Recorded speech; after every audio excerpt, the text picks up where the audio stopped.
Welcome to the Flying Octopus Podcast, offering a new perspective on Red Wings hockey, as well as all the important news from around the NHL. And now, here are your hosts, Tony Wolak, Devin Little, and Evan Sabrin. We won a game yesterday. If we win one today, that's 2 in a row. We win one tomorrow, that's called a winning streak. It has happened before. That is one of my favorite quotes from a movie, the movie Major League, where Lou Brown talks about the winning streak that the Cleveland Indians go on. And after the Red Wings 2-game winning streak this week, that was the first thing I thought of. So it's one of those movies that you can still quote. It's old as dirt, but it's still a quotable movie even today.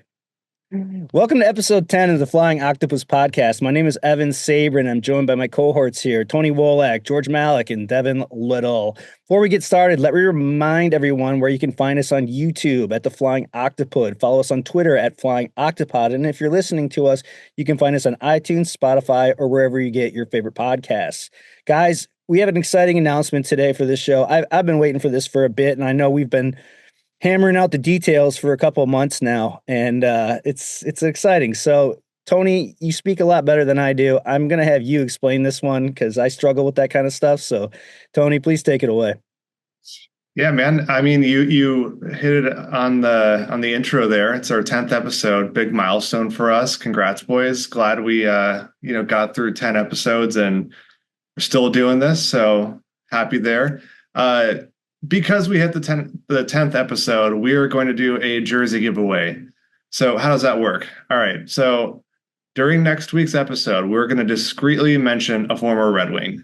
The player, we're not going to say who it is now or anything, but we're going to say their name throughout the podcast. It's not going to be, their first name, last name. It could be broken up. It could be last name, then first name. It's going to be very discreet. And we want you to find who it is. All right. So what we're going to do is we're going to put up a post on Friday doing like the announcement for this contest. To be eligible for the jersey giveaway, you need to like that post, retweet that post, and make sure you're following us on Twitter at the Flying Octopod. And whoever is the first person to message us with the player that we mentioned, you're going to get a Red Wings jersey. So stay tuned for Friday's contest post. A Red Wings jersey of your choice. We're even going to let you pick it. So that's, I think that's a pretty good deal. And yeah, we're going to bribe you to listen to us because, hey, why not? So anyway, guys, let's dive right into it right now. Red Wings won their second in a row last night with a 4-1 win over Chicago. Team played a lot better. You could kind of see them gradually get better throughout the game. The third period, and I don't know why I remember this time code because I really struggle with memories, but around the 6-minute mark, I really saw the team really playing great well with the puck possession, and it's really encouraging to see that maybe these guys are finally starting to gel like we've hoped that they would. So, Tony, I'm going to come to you first, and I want to get your takeaways from what you saw last night in this 4-1 win over the Blackhawks. Yeah, for sure. So the first period, I won't lie, it started out rough, and like that's fair. The team was a little rusty; they hadn't played since Saturday. It was good for them to get a few days off to rest and recover. But overall, first period was pretty rusty. I won't lie. But the last second goal that the Red Wings scored, I feel like it just boosted the momentum. They just really took off from there. The second period was much better, capped it off in the third. Nice to see them get the win. It was an all-around resounding win. And like what I mean by that is like the last, earlier in the season, like some of the wins, either like they got dominated in terms of like shots or puck possession, but they still came out ahead. This one was a resounding win. The Red Wings controlled the play. They just dominated from the start of the second period until the finish, not the start of the game. But it was a good team win and something that you can build upon. If I had one negative thing to call out, it's just that the Red Wings got to do something about that Ben Sherratt, Jeff Petrie pair because it's just not working. And honestly, like watching them play against Connor Bedard was entertaining for all the wrong reasons. I mean, overall on the season, they've had pretty awful possession metrics based on whatever category you want to use, shot share, expected goals, actual goals. They're getting caved against elite and middle talent with looking at the puck IQ data. At the very least, they're middle of the pack when it comes to turnovers and takeaways. I thought for sure they'd be near the bottom for turnovers, but I was surprised to see that wasn't the case. But I think what that just shows is that the gaffes are bad, and that like they're loud and they're noticeable, and they may not happen too frequently in the grand scheme of things, but when they do, you see it. So, I mean, overall, it's just it was a great win, but it shows that there's still more work to be done. Yeah, I agree, and I think my biggest takeaway is it was good to see them win a game that they're supposed to win against a team that they're supposed to beat. And win it, and to your point, Tony, win it decisively, not look into a win against the Blackhawks. They were the deserving team. I think that this is, especially going back to their previous game against Buffalo, I think that they maybe now have a little bit of momentum under them, under their feet, and maybe they can kind of start to leave their rough start to the season in the past. I think that sometimes the season doesn't start the way you want it to, and sometimes you just got to go through that turbulence, and then once you make it on the other side, it's smooth sailing. Now, knock on wood, of course, but maybe we're starting to see that smooth sailing. They're starting to settle into the track and just go ahead. I think that there's still some very obvious things that need work, like you mentioned, Tony. I think for me, one thing that I thought was the case, but now that I've seen it in action, I definitely think it's the case. Having 3 scoring lines is in fact better than having 2. That switch they've made to have DeBrincat, Larkin, and Kane, and then Raymond or Kane. Sometimes it's been Kane with Comfer and Kopp, and then have Casper with Berggren and Tarasenko. Those are 3 lines that can score. They're not all going to score every single night, but they're at least going to get their chances. And then you have that 4th line that can make things difficult on the opposition. When in previous weeks where they had the 2 scoring lines and the 2 not scoring lines, I think too often you found that they were fighting for their lives. So if you can kind of continue to build on the lineup they have and hopefully get that 3rd line going, because they do look really good and they're creating good chances. They just maybe just a lack of puck luck, honestly.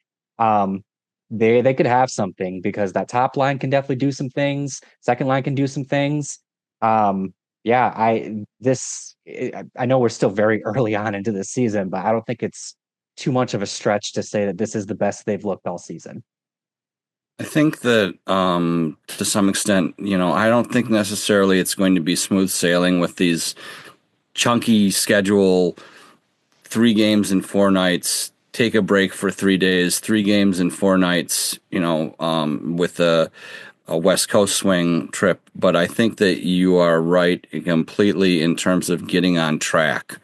When I looked at yesterday night's game, aside from the score sheet or the score not being particularly good in giving secondary assists, which annoyed the hell out of me, I thought that it was a good team effort. I thought that, lines 1 through 4 were good. I even thought that the Albert Johansson, Eric Gustafsson pair was solid enough on defense. And obviously Talbot was very good.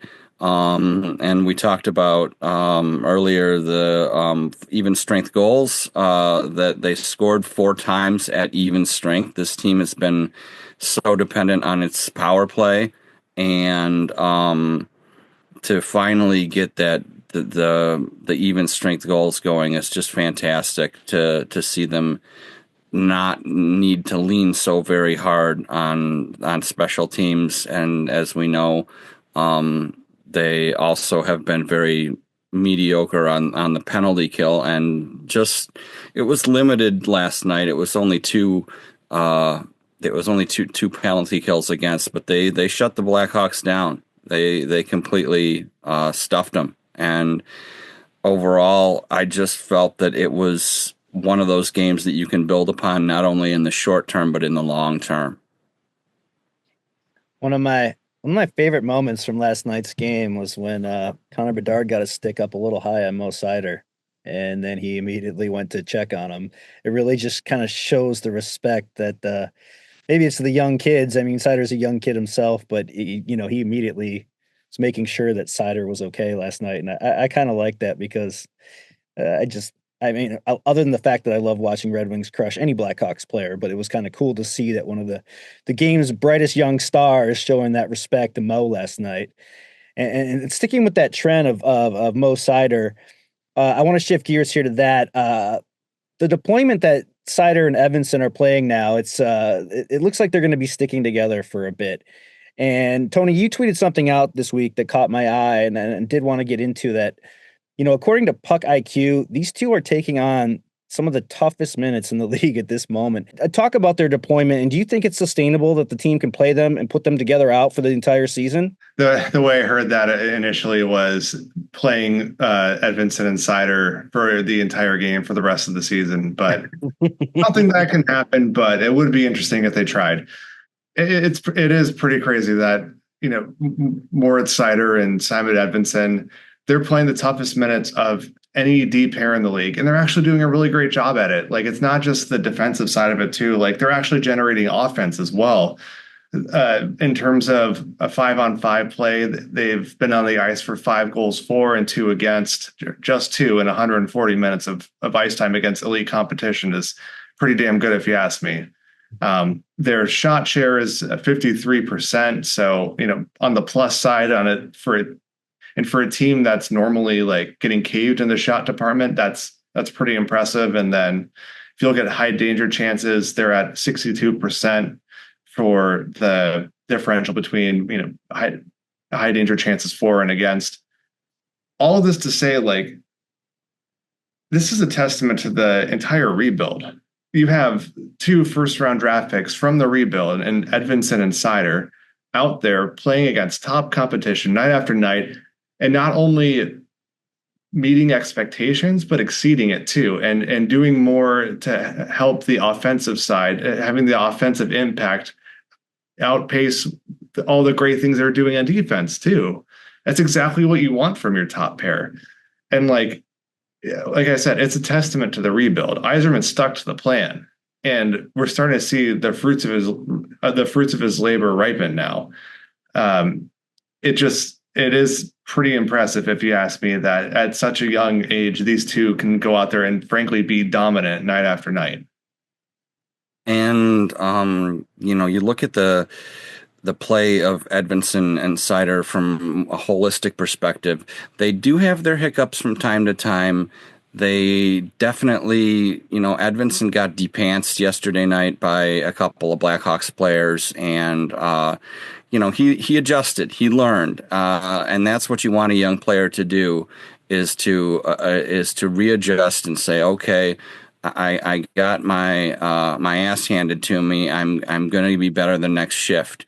I think that he does that. I think that when Seider occasionally makes mistakes, he doesn't just say, okay, I need to be better next shift. He says, okay, how did I learn from that? You can watch the pair learn on the ice, which is a fascinating development to me. And where you got Ben Sherratt and Jeff Petrie not knowing what side of the ice to be on, flubbing off pucks. There's so many things that Edvinsson and Seider do together well, whether it's blocking shots, whether it's converging on players, whether it's breaking down 3-on-2s and 2-on-1s, It's just incredibly impressive that these two young defensemen, obviously Seider has got a couple of years in the NHL on him, but that Edvinsson in his first NHL season working with this Wunderkind, as we would say in German, they're making it work, and they're making it work seamlessly. You don't see many hiccups, and like I said, when you do, the hiccups are adjusted for, corrected, and not repeated. And especially on a team where we see so many screw-ups happen over and over again, and there's not a learning process, coming from that sort of educational perspective, it's wonderful to watch them get it, so to speak. So just for me, I guess I'll start with this. I know I was very much in the camp of you got to keep Edvinsson and Seider separate. It's better to have one of them on the ice for 40 to 50 minutes a night than to have them both on the ice for 20 to 25. Now, that was before they were put together and they've produced the results that they have. I think that, at least for the time being, given the performance that they're showing, I think you got to keep them together. You have a heck of a top pairing right now. My question for the group is, should they stay together for the rest of the season? Like, is this the top pair now, and then the rest of it's going to have to figure itself out? Or are they going to get separated again at some point? Because I still kind of believe in the idea of balancing the D pairs, but when they're doing what they're doing together, it's hard to maybe make that argument right now. It's a difficult question because they're just doing so well as a D pair right now. But then you look at what else is going on when they're not on the ice for the other half of the game. And it hasn't been up to snuff. And that's an issue because you need to be a functional team throughout the game.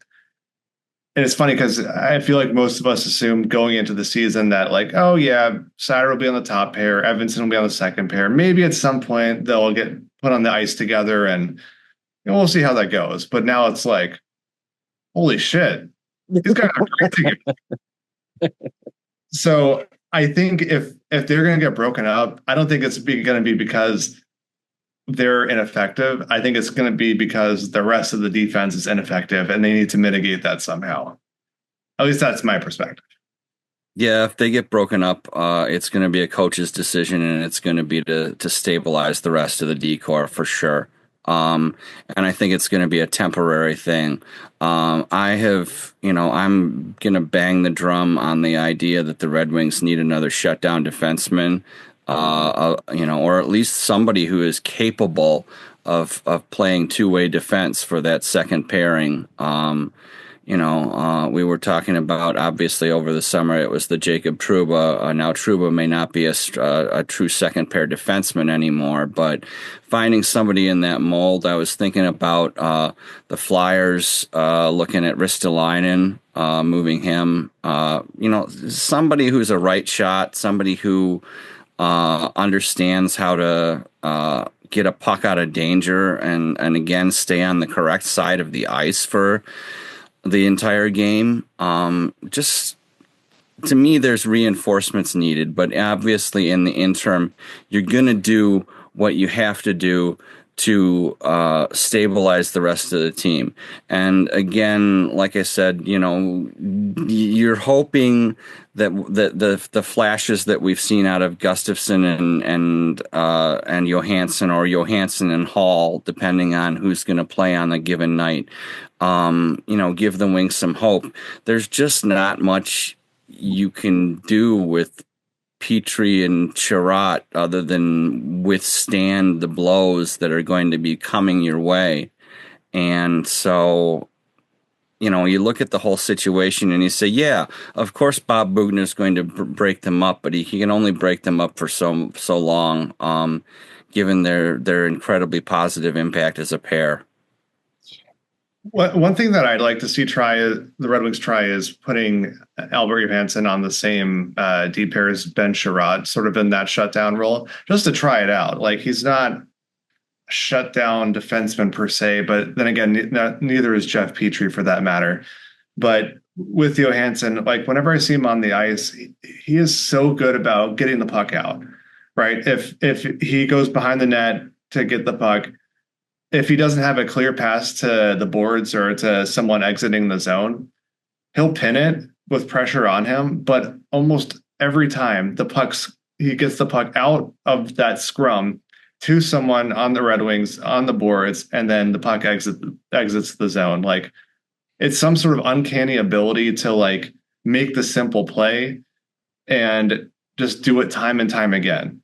And that does kind of leave a sticky situation for what to do with the rest of the defensemen between Petrie, Hull, and Sherratt. Or I'm sorry, Petrie, Hull, and Gustafsson, because two of those three, it doesn't matter who you pick, that's going to be a little bit of chaos there. But then again, if the Red Wings wanted to deploy Eric Gustafsson and Jeff Petrie in like a super, super sheltered offensive situation, would that be much different than like trotting out Jake Wallman and Shane Gostisbehere last season in like a super, super sheltered role?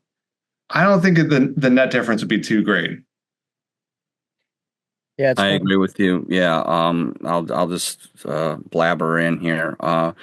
You look at Petrie and Gustafsson, and it would kind of be, it would be shaky Jake, to say the least. But I still have some hope that Gustafsson is a salvageable defenseman. Let's not say that he's going to be Shane Gostisbehere 2.0 by any stretch of the imagination, but that he can be capable out there. And as you said with Johansson, and if you put him on a pair with Sherratt, he does have that ability to eat it. He's not the biggest guy. He's still kind of lanky, but he'll take a hit to make a play, and you don't see that a lot in young defensemen. And if you want to bolster your second and third defensive pairings, I completely agree that he's the one that is going to be able to make the plays consistently, and as you said, with repetition, which is just so damn important. When it comes to stabilizing your defensive core, when it comes to just getting the puck out of expletive deleted trouble. That's what you need. You need a player who instinctively knows the right thing to do, and that is what Albert Johansson is.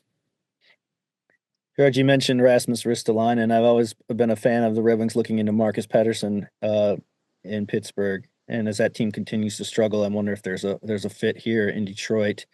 Also, last night, to touch on the Seider and Edvinsson, both +4 in last night's win. So that's pretty telling. Seider played over 24 minutes and Edvinsson over 21.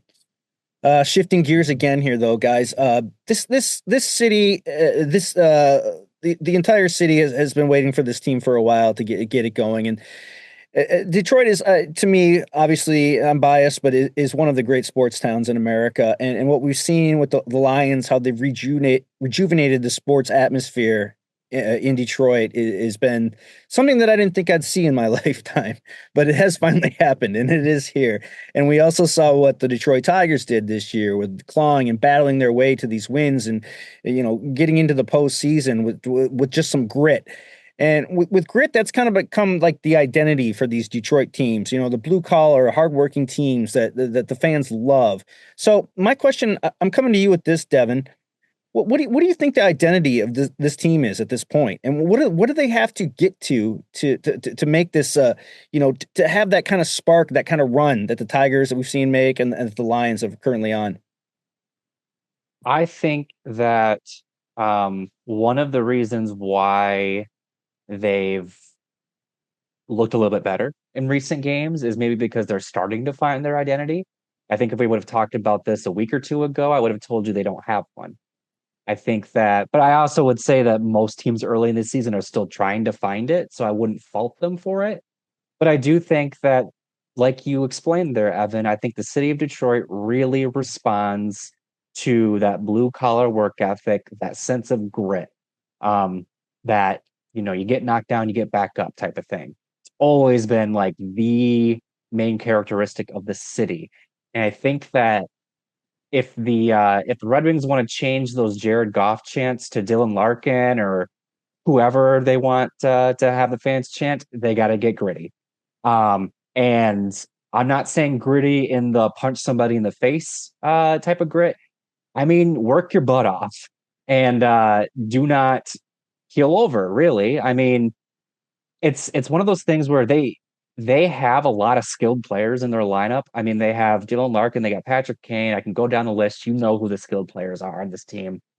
But I don't know that you would look at their roster and say, this is a skill-based lineup. I don't look at them and I think I don't look at them the same way I looked at the Colorado Avalanche team from a couple years ago that won the cup, or the Tampa Bay Lightning teams that won back-to-back cups before that. I see more of a team that has a lot of skill, like I mentioned, but also has some guys that are maybe overlooked or are kind of people kind of have some opinions on one way or another. And I think that a lot of guys on the roster also have some things to prove. And I think that if you can kind of embody that and embrace it, you're going to capture the hearts of a lot of citizens of Detroit and a lot of fans in Detroit. I guess what it all comes back to is that working your butt off thing. It's an 82 game season. They're not going to win every single game. There are going to be those games where they look lifeless. It's the nature of the sport and it's the nature of a long season. But more often than not, you want to see them rolling up their sleeves and going to work and leaving it all out on the ice in a way that they did their best, really. Like you can't expect them to win every game, but you can expect them to compete every game. And for what it's worth, too, that does seem like the type of team Yzerman's been trying to build over the course of this rebuild. We hear all the time about how compete level is something that he really targets in prospects and even free agent signings. So I don't think it's super risky of me to say that grit should be their identity, especially considering the Lions and the Tigers, but also that's kind of the team that Yzerman's building. So one way or another, they got to embody it. And I do think that they're on their way to doing that. And when Evan posed the question, my first thought is, I think they probably want their identity to be not having the flu after that decimated the locker room. But you're right, Devin. It is about grit, and it's not necessarily sandpaper. It's about the resiliency behind it. No matter what the circumstances, you feel like this team's going to find a way. That's how the second half of last season, actually most of last season, went. Bingo. They found a way. They were down 3 goals to Pittsburgh down the stretch. Lucas Raymond hat-trick turned that around, won it in overtime. It's the Montreal games at the end of the season. It just shows that this team won't quit. They'll find a way. And that resiliency is something you want to see from a team with playoff aspirations. But more importantly, that's what you want to see on a team that is bringing up, young players slowly but surely. But you want to see those players exemplifying that. And yeah, Lucas Raymond, definitely. Moritz Seider, definitely. Simon Edvinsson, definitely. Like these players who are the cornerstones of the rebuild are at the top when it comes to being that resilient, gritty player who will find a way to get the job done. I used a couple of words here, and I'm in the notes section. Tenacity. You need to be a tenacious team, and that doesn't mean just listening to Tenacious D. That means having the ability to really dig in when you're having a difficult time, and you are being challenged physically, mentally, emotionally, however you want to frame the challenge. And that comes through determination and work ethic for me. There's a lot to be said about, just having the balls to do it, having the chutzpah in which to find yourself, find this team identity, and as we talked about earlier, be able to focus on the details, focus on being able to repeat the good habits, the good work habits, learn on the fly, and in addition to that, just stay in the fight more than anything. We don't want to see a Red Wings team just collapse completely, which is what we've seen so very regularly early on. When they struggle, when they lose, they just flop over. And you want a team with some backbone here, and I think that that backbone can be learned to some extent. I think that backbone and guts and all those words that you want to use that in the Dan Campbell sense of the word, that's stuff that you can find inside through good coaching, through good preparation, and through a lot of determination and resolve in terms of your work ethic. I noticed last night, TNT showed us a clip of the locker room. We never get to see clips of the Red Wings locker room. We probably never will see a lot of Red Wings locker room clips.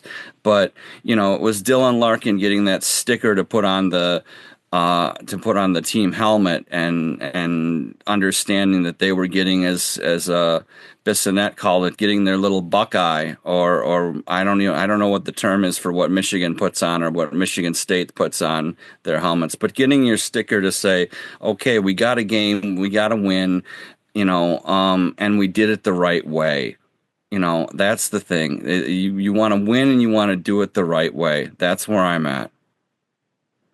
Two quick things. One, the Red Wings have been booed a few times already this season, like you mentioned, George. And when has it happened? It's happened when they've looked lifeless, when they've had no fight. They've just kind of rolled over and taken it, right? I think that speaks to what fans want to see this team be. Like I said before, you're not going to win every game, but you can compete every game. And that's kind of where the bar is at. And then the second thing I want to say too is,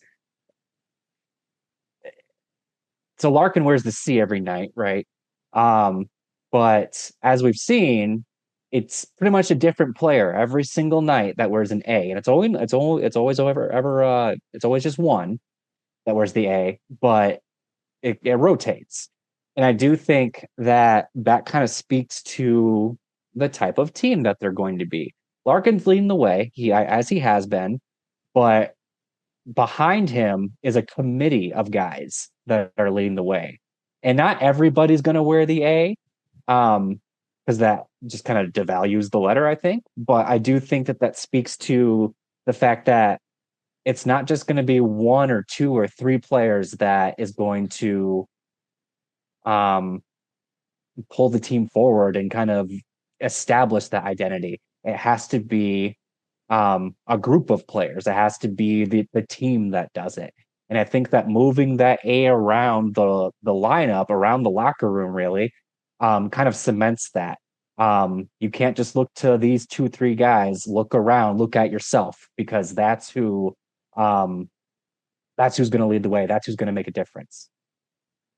I just wanted to mention quickly that, we were talking about the team finding its identity here, and losing David Perron was losing a bit of a bench coach to some extent, and somebody in the locker room who the Red Wings players themselves admitted was somebody who kept the team really engaged and cheering each other on. Excuse me. And, they lost Perron. They lost Gostisbehere, and it seems like this team that Coach Lalonde himself said that is a very quiet team is finding its voice. It's not necessarily going to be through the same amount of yelling and screaming and stuff. But I noticed last night, the thing that I liked the best was that they were talking to each other on the ice. There was a lot of talking. And it was just simple, move the puck. I got it left, right. You have time. And that was Petrie to Sherrod of all people. And he did have time and he messed it up, but at least they're talking to each other. And to me, that was an encouraging thing to see. What's also encouraging is that given the way that A has rotated this season, it does kind of remind everyone that there are a lot of leaders on this team. There are a lot of people who are qualified to wear that A, and I'm glad that they're getting the opportunity to do so. They're getting that recognition. It's also kind of showing the rest of us like how valued these players are in the hierarchy in the locker room. 3 big games coming up before we record next week. At Toronto Friday, Saturday with the Rangers at home, and then Wednesday at Pittsburgh.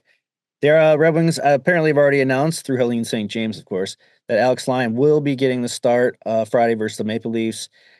Guys, with Cam Talbot's recent play and Lyon kind of been hit or miss lately, do you agree with this decision, or should they be going with Talbot on a more consistent basis?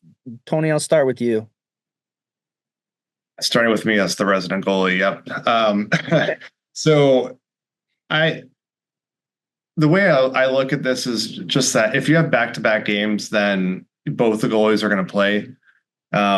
Lyon played against, so yeah, it's Maple Leafs Friday, Rangers Saturday. Lyon played against the Rangers earlier in the season. He did fine, but still gave up 3 goals, and the Red Wings lost. So why not, give Talbot a chance this time around, see if he gets better results. He did play for the Rangers earlier in his career, so maybe there's a little bit of extra incentive to perform well. But yeah, I have no issue with the Red Wings starting Lyon against the Leafs and then Talbot against the Rangers and then kind of going from there. But frankly, I do think that Talbot has kind of earned the lion's share of the load, pardon my pun. But it's, he's proven it. Both goalies are actually doing well, but I think as of late, Talbot's really kind of come into his own and shown that he can be the go-to goalie for the Red Wings and bail them out when he needs to. I do think that when the Red Wings signed Talbot and we, going back to the summer and we're thinking about what the Red Wings goalie situation was going to look like, and when we considered the possibility of them having just 2, before anything happened with Ville Husso, I think we kind of maybe assumed, predicted, maybe not the right words, but that Talbot was going to be the 1A, and he was going to be in line to get upwards of 50 starts. And that was ultimately going to be beneficial to Alex Lyon, because as we saw last season, the closer he gets to that, the further he gets beyond 30 is probably not the best for him. So if you can, if you got Talbot for 50, you got Lyon at 30, there you go. That's like what you wanted, basically. I do think that, and to the point there that you're making there, Tony, I think that that's starting to establish itself, basically. And I will say, just for my part, yeah, Talbot has been the better of the 2 so far, but I still have a lot of faith in Alex Lyon. Not down on him by any means. And I would not be surprised if, next month Lyon's the one who looks a little better. When you have a goalie tandem, this is how it's supposed to work, where you can rely on both on back-to-back nights and on any given night, but you maybe have one that you play 2 out of 3 nights because they're just feeling it a little bit more. They're performing a little bit better. And then when that guy starts to cool off, you can go to the other guy and they pick up the slack. Now, you might not know that's how it's supposed to work, because that's not how it has worked since the Red Wings have been relying on goalie tandems this decade. But it is nice to see that seems to be, again, knock on wood, what we're seeing this season. So I guess to finish out the thought here, I have no problem with Lyon playing tomorrow. And I would not be surprised if he plays well, and I wouldn't be surprised if Talbot plays well. It's going to be interesting to me tomorrow because I don't think the Leafs are going to start Joseph Woll. I think they're going to start Stolarz, who's kind of trying to steal the job away from Woll. Too. Yeah, and he's been doing a very good job. So the Red Wings are actually going to end up getting in terms of play, the Leafs' number one goaltender. And as the gentlemen before me have said, this is just what you do when you roll two goalies in a tandem situation.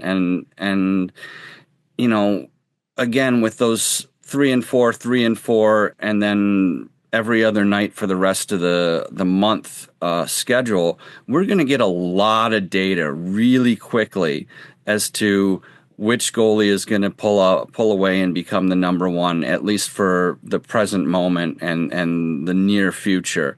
And I think that you need to give Lyon some starts, even if Talbot is absolutely dominant. You need to make sure that he's getting pushed. I think that, as Devin said, you don't want to get him too far past 30 games because he does seem to wear out.